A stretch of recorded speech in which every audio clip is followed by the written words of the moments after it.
Kalau jualan beda. Iya. Pakai boraks. Iya. Tapi pernah ini nggak ngalamin kayak ya orang being racist ke kamu kayak gitu pernah?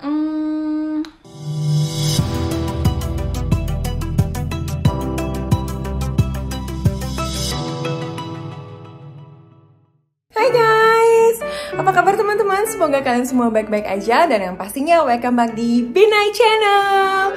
Nah, jadi untuk konten kali ini tuh yang bikin beda adalah yang duduk di meja ini adalah aku dan orang Indonesia. Ya, jadi aku tuh pengen ngundang orang-orang Indonesia share cerita hidupnya gitu dan mungkin bisa bermanfaat sih ya buat teman-teman. Jadi buat teman-teman tahu juga oh gitu ya rasanya hidup di luar negeri. Yang pastinya juga sambil makan makanan Indonesia teman-teman. Nah, jadi aku sekarang mau nyiapin makanan dulu. Ini masih jam 9 dan dia tuh akan datang jam 11. Nah, jadi aku mau bikin siomay dan ya, let's go guys.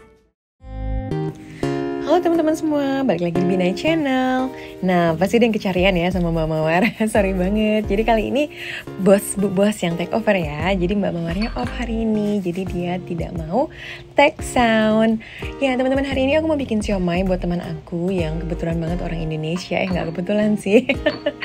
Memang teman aku ada juga yang orang Indonesia. Nah, bikin siomay ini agak beda ya dari caranya bikin batagor. Tapi sausnya sama, saus kacang. Nah, aku kali ini bikinnya siomay ayam. Jadi untuk fillingnya itu aku pakai ayam dicampur dengan labu siam ya kalau bahasa Indonesianya. Nah, campur pakai labu siam dan untuk kali ini aku juga pakai sayur kol yang direndam dengan air panas, pakai kentang pastinya dan juga ditambah telur, nggak ada di video ya. Nah, untuk persiapannya juga sebenarnya nggak susah sih teman-teman karena ini makanan favorit banget ya di Indonesia, jadi kita gampang banget untuk cari resepnya di YouTube atau di Cookpad. Nah, kalau aku ini pakai resepnya dari Deviana atau Devina gitu yang terkenal, chef terkenal di Indo. Nah, ini daging ayamnya aku pertama blender dulu, terus pakai garam, terus pakai lada, jadi dicampur-campur dulu supaya garamnya itu mengikat ini ya dagingnya gitu. Pakai bawang putih, terus campurkan dengan bawang merah dan diaduk-aduk dengan sampai merata. Setelah itu aku campur sedikit dengan air dingin dan selanjutnya itu adalah labu siamnya yang udah diparut, airnya dibuang dikit, agak banyak juga, terus dicampur. Nah, setelah itu tambahkan daun bawang. Kalau versi Devinanya itu kalau nggak salah di ini ya, siram pakai air minyak panas, aku sih enggak. Nah, selanjutnya itu pakai tepung tapioka. Nah, ini aku nggak punya takaran yang tepatnya ya.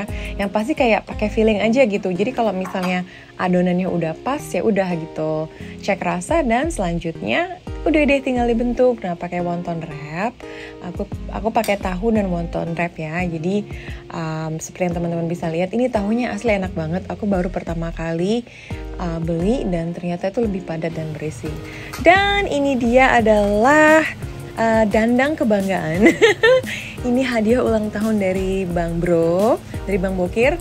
Dan kalau misalnya bahasa Indonesianya itu kayak aku suka lupa deh bahasa Indonesianya nggak ngerebus ya.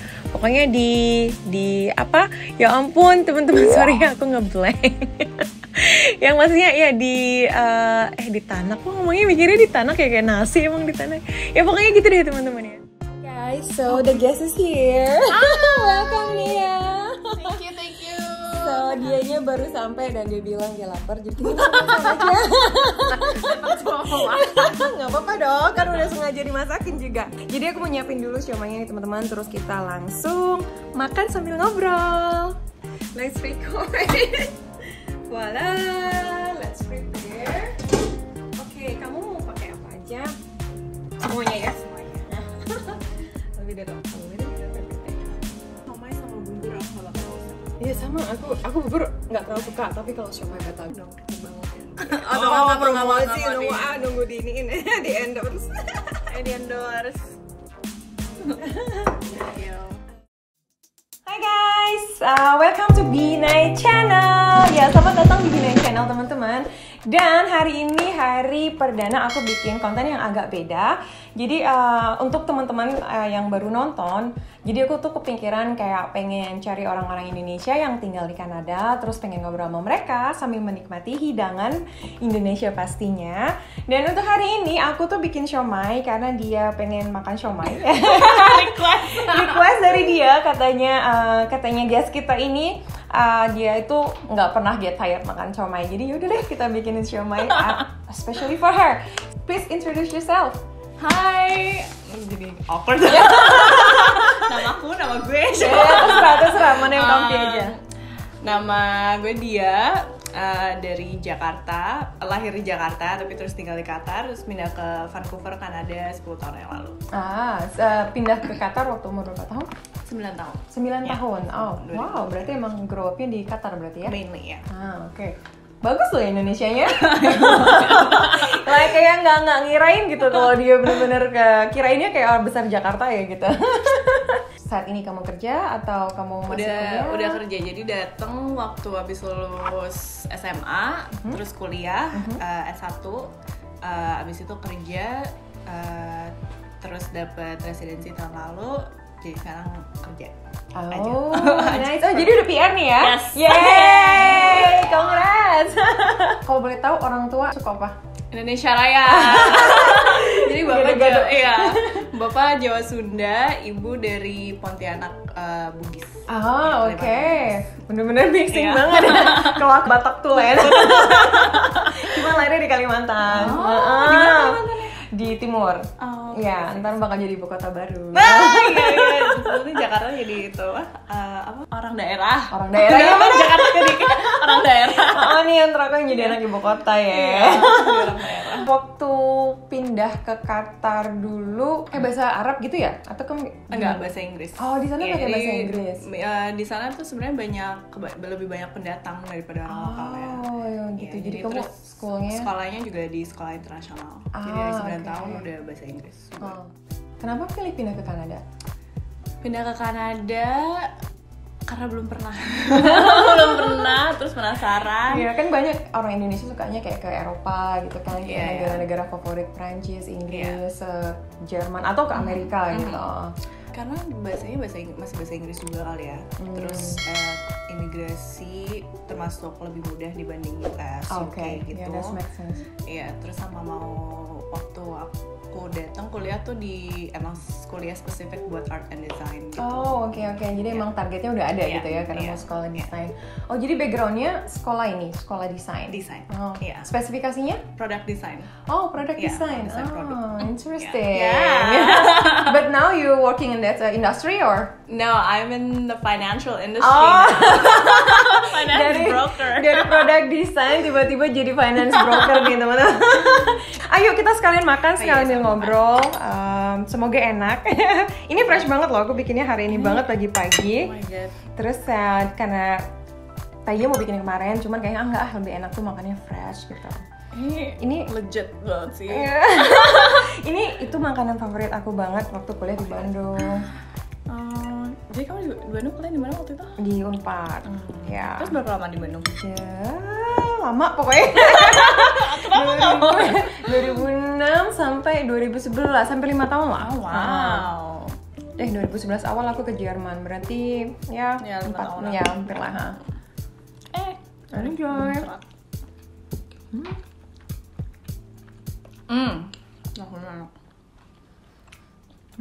Not bad. Sambil makan ya teman-teman, sambil ngobrol gitu kan. Kita lapar soalnya sekarang di sini itu jam 12.30 teman-teman. Jamnya makan siang. The siomay is good. Ya, thick, iya. Bukan tepung.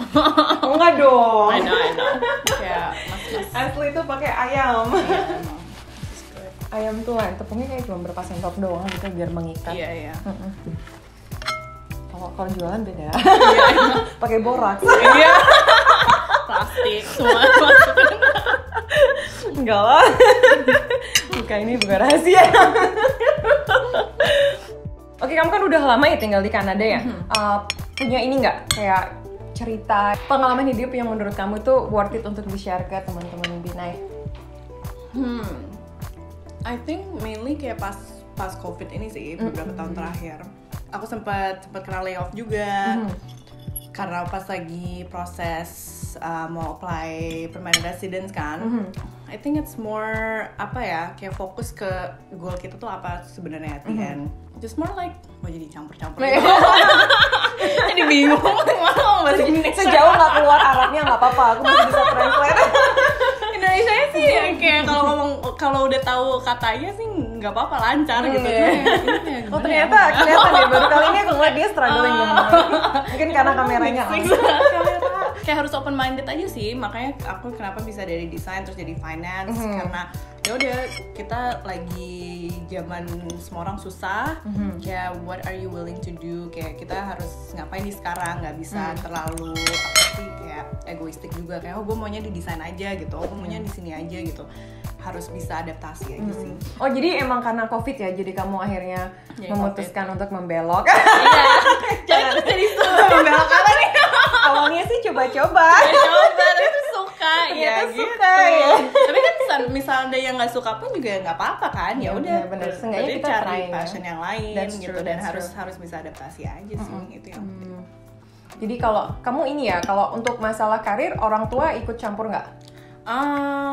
Alhamdulillah sih enggak sih, lumayan supportive. Maksudnya kalau aku nanya untuk advice gitu, mereka akan ngasih akan bantuin nyari solusi, ngasih advice. Tapi generally mereka lumayan supportive ya. Kamu pas moving ke Kanada udah pakai hijab? Udah. Oh oke. Pernah kepikiran nggak pakai hijab gitu? Atau emang buat kamu no kemanapun pergi pokoknya pakai hijab? Kan banyak ya orang Indo yang kalau di Indonya pakai hijab, terus kalau ke negara baratnya langsung dilepas. Mungkin karena masalah comfortable aja gitu ya. Karena kan kadang kita nggak tahu, kita ketemu bule yang rasis terus kita kayak jadi dianggap beda gitu. Enggak sih, alhamdulillah, apalagi kayak di Vancouver, Kanada specifically, orang-orang baik-baik dan banyak toleransi juga. Jadi enggak, karena aku emang pakai hijab tuh dari SMP, jadi udah kebiasaan juga sih. Bener. Jadi kayak aneh aja misalnya mikir kayak kalau misalnya nggak pakai malah jadi aneh gitu rasanya. Terus untungnya orang-orang di sini juga baik-baik, jadi nggak aneh masalah. That's nice ya. Tapi pernah ini nggak ngalamin kayak jadi orang being racist ke kamu kayak gitu, pernah? Kayak enggak deh, biasanya orang yang kayak orang gila di sini. Banyak ya. Tapi itu juga nggak necessarily racist juga sih, emang kadang emang aneh, kayak suka ngomong aneh aja mereka gitu emang, kan. Bener-bener mereka blubbing aja gitu, jadi suka yang kayak nggak jelas obrolannya. Tapi kayak nggak pernah, apalagi orang Kanada, misalnya mereka nggak suka sesuatu juga mereka nggak bakal bilang sih. Jadi kayak paling ada vibe-nya aja sih. Nggak ada vibe-nya. Iya, ada yang kayak mungkin dia judging gitu, tapi dia nggak ngomong apa-apa, cuma kerasa aja vibe-nya. Paling kayak side eye. Iya, gitu. Iya, side eye. Ya, side eye pasti. Oh ya, that's nice, berarti nggak pernah ngalamin hal yang. Kalau aku waktu itu, aku juga waktu kan dulu aku kuliah di Austria 5 tahun. That was nice. Jadi selama kuliah itu aku nggak pernah kayak namanya apa ya, kayak ngalamin hal-hal yang aneh-aneh. Cuman sekali itu pernah kejadian di aku dan aku shock banget karena aku tuh ini kan ya off guard gitu. Jadi aku nggak expect banget akan terjadi pada aku gitu kan. Jadi tuh aku pas mau ke tempatnya temen, terus aku mau nyebrang. Itu tuh daerahnya luas banget. Itu kayak gimana sih, kayak jalan gede lah gitu. Terus itu aku beneran gak ngeliat ada oma-oma naik sepeda mau lewat pas banget depan aku gitu. Jadi kita tuh hampir tabrakan. Terus tuh si omanya bilang gini ke aku, kamu tuh bego banget sih Asia. Itu aku tuh yang kayak yang what, excuse me gitu. Nah jadi yang kayak yang oh my god. Terus itu kayak yang udah ngumpat-ngumpat gitu kan. Terus yang aku yang oh my god. Jadi tuh kayak seumur hidup tuh gak pernah ngalamin racial kayak gitu. Nah terus itu juga itu satu hal yang aku hadapin sendiri. Itu pertama kalinya di Eropa. Terus aku pindah ke sini sama suami, ini paling lucu banget nih. Kita itu main liburan ke White Horse 2 tahun yang lalu. Terus tuh kita ke Walmart, kita beli makan, terus kita ngobrol pakai bahasa Jerman. Kadang kan aku kalau sama suami pakai bahasa Jerman gitu. Jadi suami males banget pakai bahasa Inggris. Nah, jadi kita ngobrol pakai bahasa Jerman nyari sesuatu, tiba-tiba ada orang namplok masuk bilang, "Kamu itu kan lagi di negara Kanada, ngomong pakai bahasa Inggris dong." Terus tuh kita yang kayak yang lirik. Terus suami tuh yang shock banget, bayangin suami aku putih, terus iya, nggak nyangka juga. Iya, makanya dia bukan bahasa ya, dia tuh speechless banget gitu lah. Terus aku bilang welcome to my world. Oh my god, padahal itu bahasa Jerman juga gitu kan? Iya, maksudnya itu kan bahasa, emang sih bukan bahasa Inggris ya, tapi kan maksudnya kan kita itu ngomong kita berdua, kita tuh bukan yang ngomong sama orang lain, tapi kita berdua lagi komunikasi gitu kan. It's nothing to do with her. Terus tiba-tiba dia datang ke kita, terus dia bilang yang kamu tuh lagi di Kanada ya, jadi ngomong kayak bahasa Inggris gitu lah. Terus suami kita hampir ngomong kayak bahasa Perancis ke dia. Soalnya kan bahasa Perancis kan official juga kan, gitu. Jadi tuh dia itu kayak yang, tapi dia speechless gitu. Jadi mukanya udah, habis dia udah ngeh gitu kan, dia mau nyari ibunya gitu kan, soalnya dia mau ngomel gitu, tapi ibunya udah hilang. Itu pertama kalinya suami di seumur hidup ngadapin hal yang kayak gitu. Terus, dan itu nggak suka banget, makanya itu yang wow gitu. Makanya aku kayak yang itu bener-bener senang banget kamu nggak pernah ngalamin hal yang kayak gitu, karena emang gimana ya, nggak yang bad banget gitu yang kayak ya ampun sampai kayak gimana. Cuman tuh kayak kadang kalau kita nggak prepare tuh tiba-tiba ngalamin tuh shock juga gitu. Jadi yang that's my experience. I know. Mereka ngomongnya bahasa Jerman ya, bahasa Indo. Iya, atau bukan bahasa Arab atau bukan bahasa yang memang biasanya orang nggak familiar lah ya. Benar-benar. Kan kalau orang North America tuh rasisnya lebih kayak yang ke Arabic, Chinese, terus yang kayak gitu-gitu kan gitu. Jadi ya kita shock. Well, anyways, back to dia. Jadi aku yang curhat gimana sih? Next question ya, kamu kenapa sih kayak milih kerja di industri finansial di Kanada? Itu ada yang ngajakin atau kamunya kayak yang penasaran dari dulu ada interest buat belajar financial gitu atau gimana? Kenapa milih di financial? Penasaran sendiri sih, jadi aku udah jadi klien temen aku. Terus pas COVID karena aku kena layoff, terus sebulan, karena aku extrovert banget kan, terus sebulan kayak nggak ketemu orang gitu, terus nggak ngapa-ngapain, terus nggak ada tuh not even kayak remote work gitu kan, jadinya bener-bener nggak ngapa-ngapain, harus cari aktivitas sendiri. Terus pas bulan kayak ngapain ya, terus orang-orang pada ngomongin investasi, lagi rame-ramean gitu kan. Bener-bener zaman COVID tuh gila, saham naik banget kan ya? Oh bener-bener. Enggak, saham turun ya? Enggak, kayaknya saham naik pada orang-orang investasi di saham. Oh, yang udah lama yang investasi udah itu mereka jadi banyak untungnya. Terus pokoknya orang ngomong everything about finance gitu. Terus aku mikir kayak like what better time to learn about it. Terus udah gitu karena aku kena layoff juga, aku mikir ya udahlah biar punya backup kayak sertifikasi. Karena di sini kan kalau mau ngapa-ngapain harus pakai sertifikasi. Oh, iya benar banget teman-teman. Iya, mau kerja di restoran aja harus punya sertifikasi kan. Benar-benar. Jadi aku mikir kayak yaudah deh buat backup gitu. Terus aku training, terus pas lockdown udah mulai agak meringan gitu, aku dapet kerjaan full time. Tapi itu bukan finance juga sih, jadi finance tuh kayak part time gitu, freelance gitu. Oh, jadi kamu sebelumnya cuman kayak kerjanya part time gitu ya, jadi belum full time gitu. Jadi kayak aku ada kerja kantoran juga, terus nanti setelah selesai kantor jam 4 jam 5 gitu, aku kayak ngejar klien lah atau kayak ada training gitu-gitu. Oh, jadi ini ya. Sibuk dong ya. Sibuk kayak double job gitu. Kan harus survive. Iya benar gitu. Itu imigran itu harus adaptasi. Benar banget. Harus mau kerja lebih dari apa yang biasa gitu. Terus terus alhamdulillah tahun lalu dapet permanent residency, jadi aku nggak harus kerja, nggak harus kayak stick to an employer gitu. Right. Terus pas Desember tahun lalu aku keluar full time job aku, terus aku jadi kayak now commission based work. Oh, oke. Komisi gitu ya. Iya.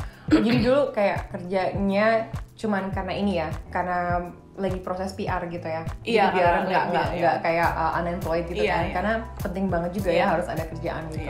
Ya jadi teman-teman cuman kayak info buat teman-teman ya. Jadi hidup di luar itu nggak gampang banget gitu. Jadi untuk di Kanada sendiri, aku sebenarnya shock juga. Aku agak culture shocknya aku tinggal di Kanada itu. So many people, banyak orang yang kerjanya itu nggak cuma satu. Jadi orang-orang tuh punya ada yang 2 kerjaan, ada yang 3 kerjaan gitu part time. Jadi jadi mereka punya full time, terus ada yang 2-nya tuh kayak part time gitu. Jadi ada yang beda-beda lah jenis part time-nya gitu. Ada yang kayak weekend part time, ada yang restoran, kerja di restoran, ada yang mungkin juga mungkin nge-YouTube juga atau gimana. Yang pastinya living di Kanada itu tuh nggak murah, yang bikin orang akhirnya harus banyak kerjaan ya biar bisa afford untuk kayak survive. Benar.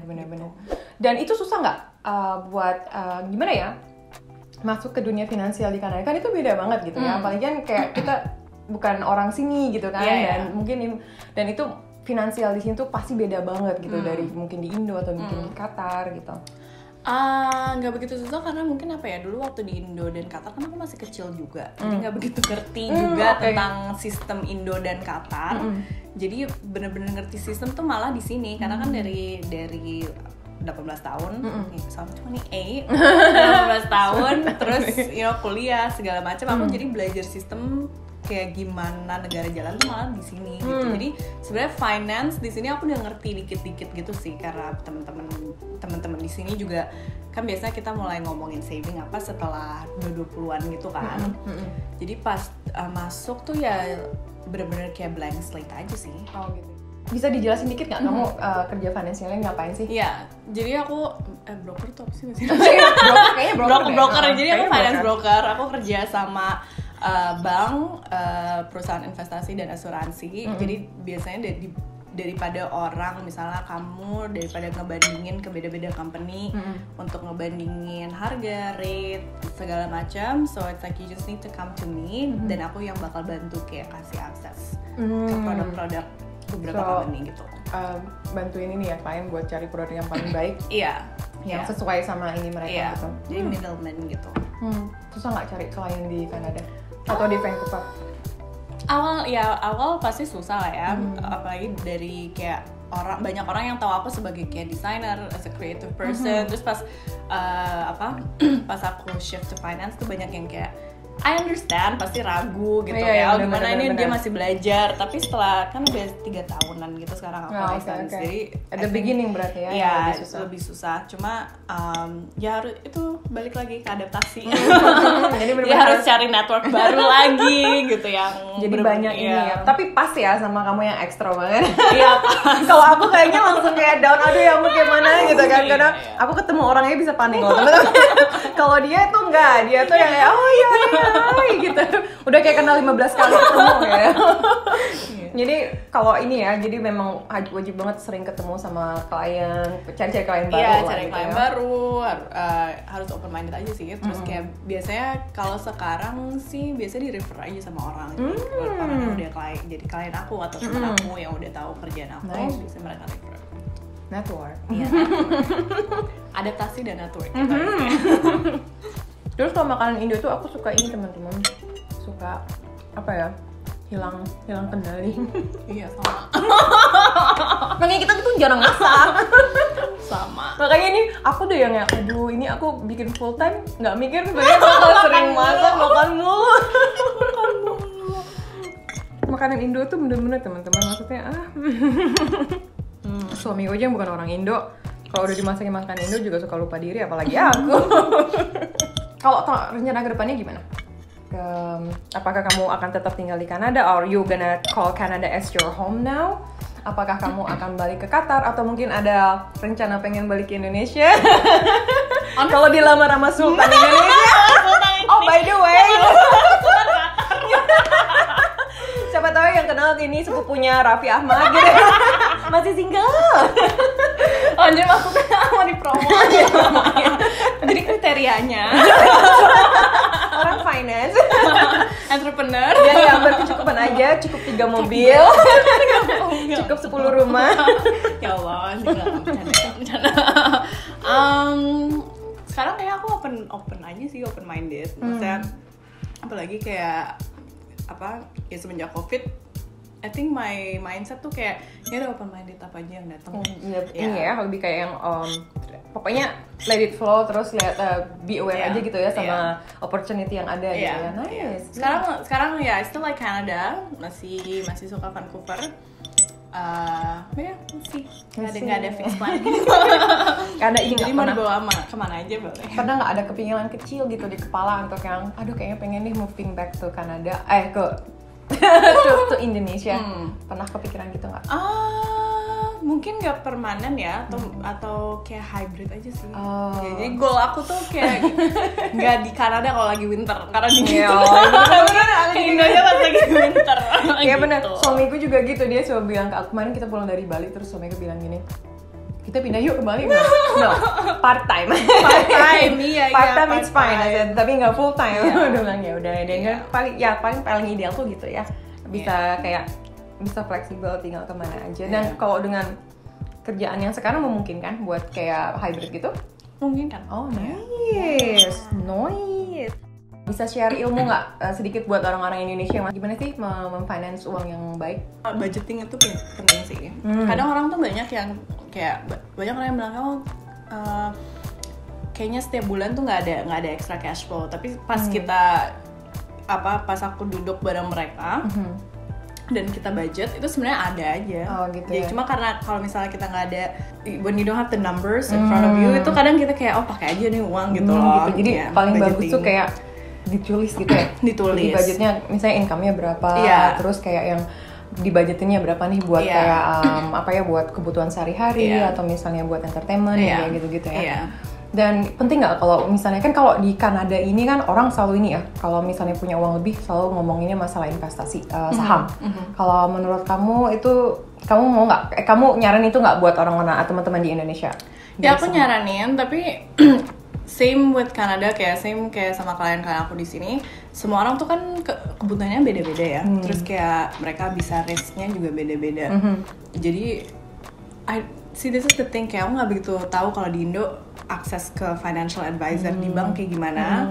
Tapi kalau bisa atau misalnya tahu ada orang yang bisa guide kalian untuk itu, my advice sih sit down with someone that knows gitu. Yang aku dengar banyak itu di Indonesia kemarin kayaknya tahun ini awal-awal tahun banyak banget ini investasi bodong. Terus atau orang yang ngaku-ngaku sebagai broker.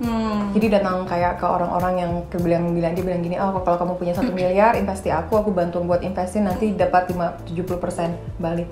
Jadi mereka kasih duit. Terus nih orang nggak diinvestin dengan benar tapi dia foya-foyain. Nah jadi udah ada banyak tuh yang masih muda loh udah pintar menipu orang gitu. Jadi mungkin kayaknya kalau untuk saham orang Indonesia masih kayak gimana ya deg-degan gitu. Mungkin cuman banyak yang memang orang Indo kayaknya belum paham gimana sih caranya main saham dan segala macam.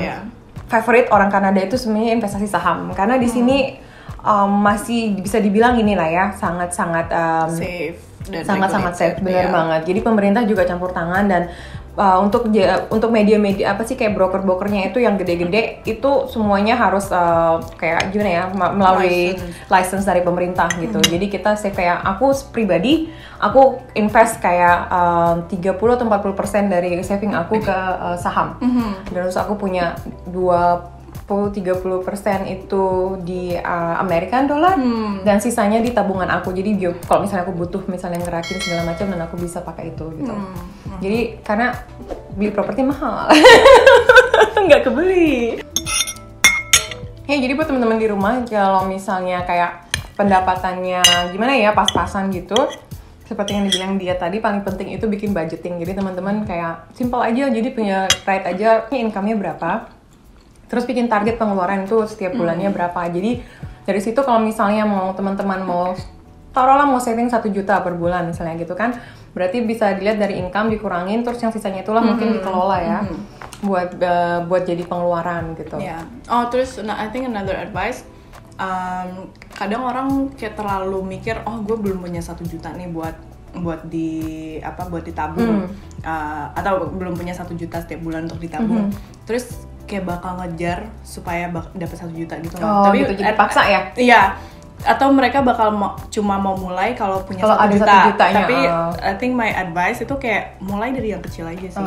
Jadi seberapa aja bisa ditabung segitu aja gitu. Nanti kalau bisa nambah 1.000 gitu. Benar-benar. Jadi kalau emang bisa nambah ya bagus gitu. Cuman pokoknya ada kalkulasinya, ada numbersnya. Jadi biar nggak terlalu over spend gitu. Karena kan masalahnya lebih ke situ ya, nanti kita nongkrong ya udahlah beli ini beli itu, terus tiba-tiba aduh uangnya nggak ada lagi deh habis gitu. Yang sebenarnya kalau nabung paling bagus tuh udah dari muda ya. Soalnya kalau kita nunggu nanti antara belum nikah ini sebenarnya salah. Paling bagus tuh saat teman-teman udah dapat kerja langsung mulai bisa nabung gitu. Nanti teman-teman langsung ambil KPR, nanti kan kalau udah nikah ambil lagi, berarti kan satu rumahnya udah kayak investasi ya, bisa disewain atau mungkin mau dijual lagi gitu. So that's it. Dan kita juga hampir habis makan siomaynya. Gimana, enak nggak? Enak banget. Aduh enak banget. Terbukti loh teman-teman. Ini buka warung nih. Buka warung Indonesia. Terbukti loh ya. Jadi itu sudah dicoba sama orang Indonesia dan katanya enak. Kan kalau orang luar nggak tahu rasa aslinya, jadi nggak ini. Ini udah aku deg-degan sebenarnya. Dan aduh semoga enak. Ini kalau nggak enak ketahuan ya. Ketahuan apa? Sengaja sih tadi tuh kayak kasih apa sih sedikit boraks gitu. Micinnya banyak ya orang Indo. Makanya enak. Ya kalau menurut micin kalau orang luar kan dikit aja orang luar. Orang Indo banyak. Udah kebal. enak loh ya. Gitu-gitu. Thank you Guys for watching, dan buat teman-teman yang punya ide saran buat tentang next time kalau misalnya mau ngobrol sesuatu lagi, misalnya mau undang dia lagi gitu, dengan senang hati. Atau topik lain Ya, atau topik lain atau banyak. masalah jomblo dan